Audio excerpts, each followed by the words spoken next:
This morning, the scripture was read in hearing, and it came from Genesis 28, the 10th through the 22nd.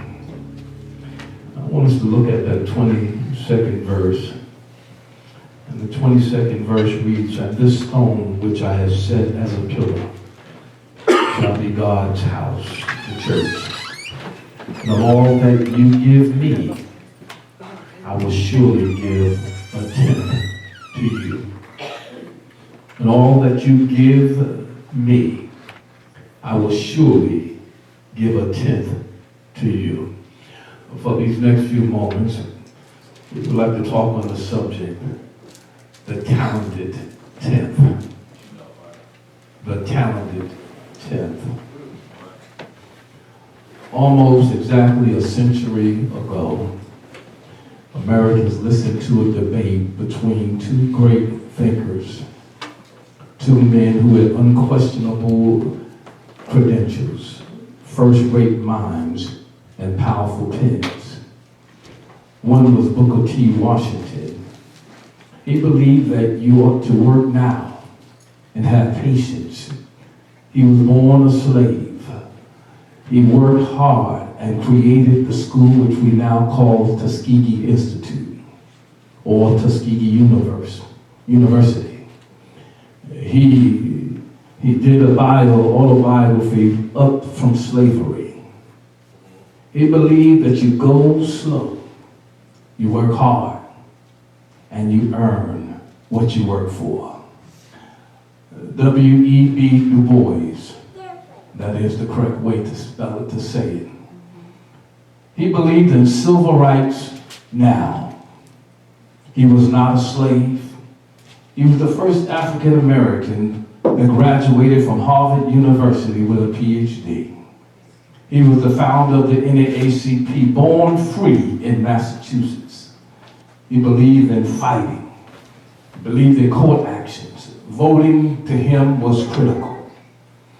Now, in September 1895, in a speech in Atlanta called the Atlanta Compromise, Booker T. Washington advocated training in practical skills for young people of African descent. His speech and his ideas resounded throughout the country. At his Tuskegee Institute, Washington started courses in farming, bricklaying, mattress making, and wagon building. He insisted that his people stay out of politics and not agitate the rights. His slogan was, "Cast down your bucket where you are," which only means that everyone should look at your resources that you already have available and learn to use what you have. If you will farm, if you will labor, if you will work hard, you will earn. That's his words, not mine. You will earn your rights and your privileges. And over against Washington was this younger contemporary, the proud, the intellectual, William Edward Du Bois. In that very year, in 1895, as Booker T. Washington was delivering the Atlanta speech, W.E.B. Du Bois was receiving his doctorate from Harvard University. Du Bois challenged Washington. He challenged him in acceptance the racial separation and demands of equal rights. More than that, he attacked Booker T. Washington for minimizing the value of higher education. Du Bois instead spoke of training the talented tenth, the leaders, the exceptional ones, the gifted and talented. Those are the ones who should be counted on to lift and lead others. You cannot, he said, expect everybody to get ahead. Train the talented tenth, so that as he puts it, again, his words, not mine, the best will lead the worst. Develop the talented 10. And now I'm glad that I don't have to argue today this case out this morning.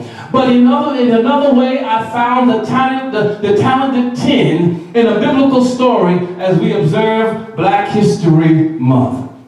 We heard the story of Jacob and his ladder.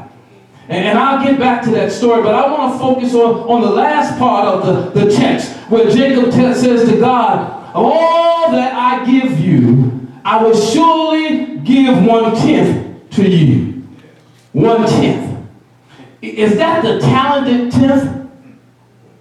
First, let's think about how we got to the present state of the circumstances that we have in America. Racial relationships in this nation, never really good, are today again deteriorating and declining. Students are resegregating schools and cafeterias. Skinheads are printing graffiti and forms of armed resistance clubs.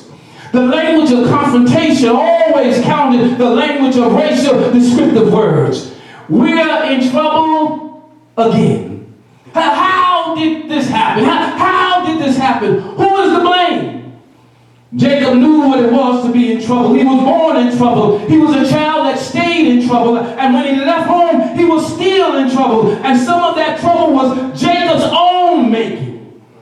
He stole his brother's birthright, deceiving their father. He had planned with no regard for honesty to go over this old man. Some of his trouble was homemade trouble, but much of it was not. Jacob had many problems that came to him what others had done. Rebecca, y'all know Rebecca, his mother, conspired with him. The classic indulgent mother led her son to believe that if he wanted something, he could have it. Rebecca, in the part, was the blame of Jacob's selfishness. And Isaac, too, victims though he was, Jacob's father was to blame. Isaac tried to manage Jacob, tried to set down the rule of life too rigidly. Isaac tried to tell his brother whom to marry and where to find a wife. When he meddled too much in the private life of a young person, you are asking for rebellion. Isaac shared the blame for Jacob's misbehavior. And then there was Esau. There was a lot of hate in brother Esau, undefined, indiscriminate hate, unfocused anger, a sour personality. That too affected Jacob. Lots of Jacob's problems could be laid to the feet of others that were around him. And so when Jacob stopped that night, running from home and running from himself, when Jacob stopped that night, he was the product of both a messed up family and his own messing up. When Jacob found himself out there in that wilderness, wondering where the next meal was going to come from, and now he was going to survive the night, he got there partly of his own messy mistakes, and partly by the plot and the maneuver of others that were there to harm him. And I suspect that usually the way it is, if any of us is in trouble, if any of us are living a mixed up life, well, some of us got there because of our own craziness. And much of that was brought to us by others who wished harm on us. Both are at fault. And so today, I don't want to get into those old arguments about why we are where we are. I don't want to spend my breath either accusing young people for being off the wall or accusing the old generation of being so rigid and insensitive. I partly do not want to waste the precious time guessing on how anybody got in trouble, or whether they did it to themselves, or whether racism and discrimination did it to them. Both are true and both are at fault. And so today, like Jacob taking a rest on that hard rock, we know that it was stony. The road we trod, heaven felt, is bitter the chastening rods. We got here. That's what matters. We got here. Blaming somebody else and then sitting down to do nothing, that won't help. How we got here is secondary. But the question is, where do we go from here? And as Jacob slept that night, he dreamed of a ladder that stretched from earth to heaven. And then the ladder, the the messengers of God, climbing up, climbing down, up and down, all night long. God's angels at work. And in a dream, Jacob heard the voice of the Lord. And the Lord said, I am the Lord, the God of Abraham, your father, and the God of Isaac. The land on which you lie, I will give to you and to your offspring. And all the families of earth will be blessed in you and your offspring. Know that I am with you and will keep you wherever you go and will bring you back to this land. For I will not leave you until I have done what I have promised. What a dream Jacob had. What does it mean? Jacob begins to see how everything, however difficult his journey, however painful his path, God had been in it. In the midst of his pain, God mysteriously had been there. In the midst of his agony, though he had not seen God, God had been with him. God had been with his ancestors, with Abraham and with Isaac, and God would be with him. Jacob in the same way. More than that, God was promising something. God was promising that not only to stay with Jacob, but also for him to be a blessing to the nations on the earth. Despite his mistakes, despite his trials, God was going to use him to be a blessing, not only to his kindred, but to all the families on earth.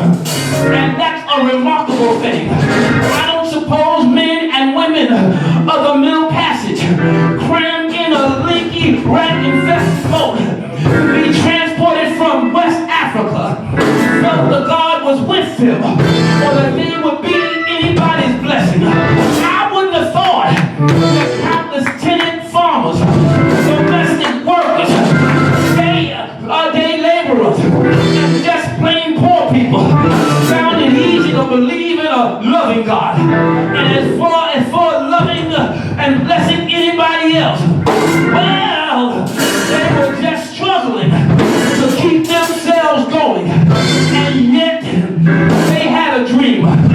Some of them, they had a dream that someday they and others like them would be able to go to school and train their minds. They had a dream that one day their children will live in freedom and in dignity. Like Jacob, living beside the river, seeing the ladder with God's angels climbing up and down. Somebody believed. Somebody heard a promise. Somebody dreamed of a day when everybody, black, white, Protestant and Catholic, Jews and Gentiles, rich and poor, everyone will aspire to greatness and to bless the other. Like Jacob, some of them dreamed a dream and heard God's promises in it. And most of all, they dreamed not only would they believe themselves, not only would they help themselves, not only would they benefit themselves, but they would bless others as well. That's why one of the things Black History Month is going to be about. It's not only African American folk celebrating their achievements, it's blessing the rest of us, those with their accomplishments. It's no longer the use of imagery of Jacob's ladder. No longer just black folks climbing the ladder to get up and white folks coming down the ladder to help. No longer just black folks climbing up the ladder to get out of misery and white folks coming down from the so-called superior position. No more of that, but the dream is each family on earth standing tall and free, giving to others the riches of their inheritance. I remember years ago in the Baptist church, years ago, the Baptist Home Foreign Mission, they showed us a video, and in the video, it showed pictures of the community centers, pictures of Vacation Bible School, field distribution, all works of charity you might imagine. But do you know that in that video, every missionary, every person giving something, every individual blessing somebody else, they were black. And conversely, you saw a picture of a black person. First of all, it was usually a child. There's not nothing wrong with being a child, but the film just didn't show any pictures of black persons with personal power or attainment. And then every black person, child or adult, were exhibiting receiving something, eating something, showing their needlessness. The message was all wrong. That's not what the dream is all about. Our dream is one, and that every nation, every people, every family blesses the other. A dream in which each culture learns from the other. No one is threatened. No one is either up or down. No one has the Lord all to themselves. A dream in which God has been present. God is the witness. God makes it possible. All families on earth, I said all families, shall be blessed in you and your offspring. I will not leave you until I've done what I promised. But you know, eventually, you have to wake up from a dream. I said you have to wake up from a dream and do something. Eventually, the dream is over. And the daylight comes to dawn. It's time to go to work. Eventually, the cold practicalities that you have to face. What do you do after you have acknowledged that you've been in trouble, but there remains a dream that you and all your family, I said you and all your family will be blessed. How do we make the dream happen? Jacob woke up and began to face the day and his task. The Bible says that Jacob woke up from his sleep and he said, surely, the Lord is in this place. And I don't know it, but the Lord is here. He was not afraid to say, how awesome is this place. This is none other than the house of the Lord. And this is the gate of heaven. So Jacob rose up early in the morning. He took the stone that had been placed under his head and set it up for a pillar. Oh, and Jacob made a vow, saying, if God will be with me and will keep me in this way I go, and will give me bread to eat and clothes to wear, then the Lord shall be my God. And this stone, which I set up as a pillar, shall be God's house. And all of you shall give. I will surely give 1/10 to you. You see, you can give, you can wake up call. You can receive a wake up call. You can have nothing to do. But you've got to do something positive. You've got to build. You've got to give back something. When you get up from the wake up call, when you see and hear the needs of today, it's not good enough. Be glad where you are because of your past. You have to build and to give. I think there are some wake-up calls that are better hearing and acting on. When children can't read and they can't do math, not because they're not bright, but because the schools is stressed and the home is in chaos. That's a wake-up call. You and I do well to sing the songs of our ancestors, but we will do better to get involved in some of the after-school enrichment programs, some of the tutorial programs, and give our children the things that they need. We got to build and give. When young black men populate the prison cells in huge numbers, and senior adults are afraid to walk the streets, that's a wake-up call. You and I will do well to rehearse the histories of our family and to look at the photographs of days gone by. But we would do better to become mentors and at-risk young people or foster parents. Young child, we got to build and give. When a whole generation has lost in front of the television,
living God, the pillar and the ground of truth. When the church gets lazy and hum about evangelism and doesn't work